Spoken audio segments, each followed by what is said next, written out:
Ay, kabayo! Bakit ang dilim? Anong ginagawa mo dito sa dilim? Nag-iisip.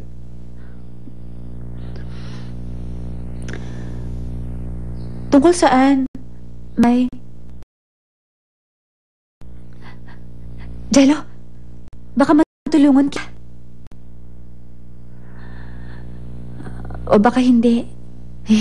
Sige, aakit na ako. Malala si Papa. Ha? Baka maoperahan daw siya. Maoperahan? Mukhang... malala nga. Ako na muna ang magpapalakad sa kumpanya. Hanggat hindi pa kaya ni Papa. Kung ganon, paano ang pag-aaral mo? Hindi ko na itutuloy. Ano?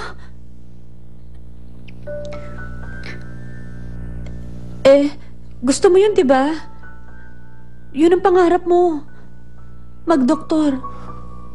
Pinangarap ko lang sandali. Kasi naging curious lang ako.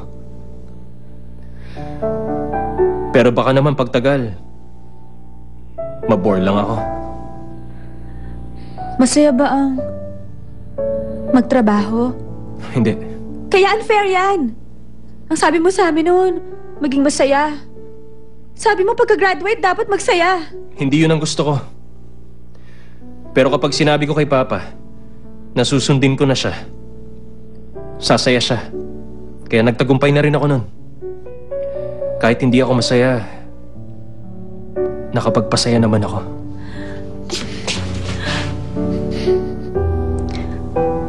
Kawawa ka naman. Jello.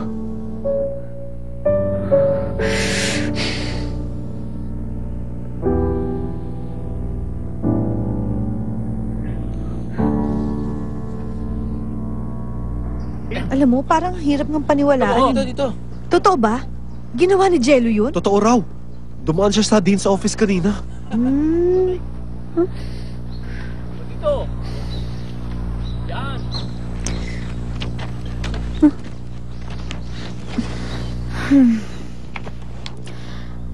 Si Jello na ang papalit sa pwesto ng papa niya sa kumpanya. Sabi niya eh. Alam kong yun ang gagawin niya. Hindi niya matitiis.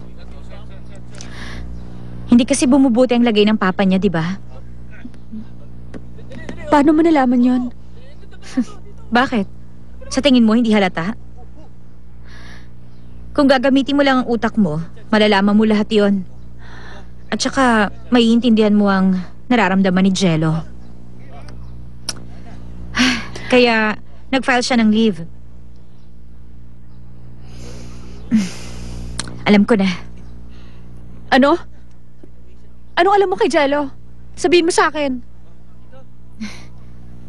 Alam ko na ang gagawin ko kung paano ko siya matutulungan. Tutulungan mo? Honey, sa tingin mo, anong ginagawa mo kay Jello ngayon para matulungan siya? Ang pagsunod mo sa kanya na parang aso? O baka sinasabi mo habang kino-comfort siya, okay lang yan. Tama ba ako? Kasi, yun lang sigurong kaya mong gawin eh. Okay na yon, kesa naman wala. At least may ginawa ka, hindi ba? Sige ha. Hindi ko na palalampasin ng pagkakataon.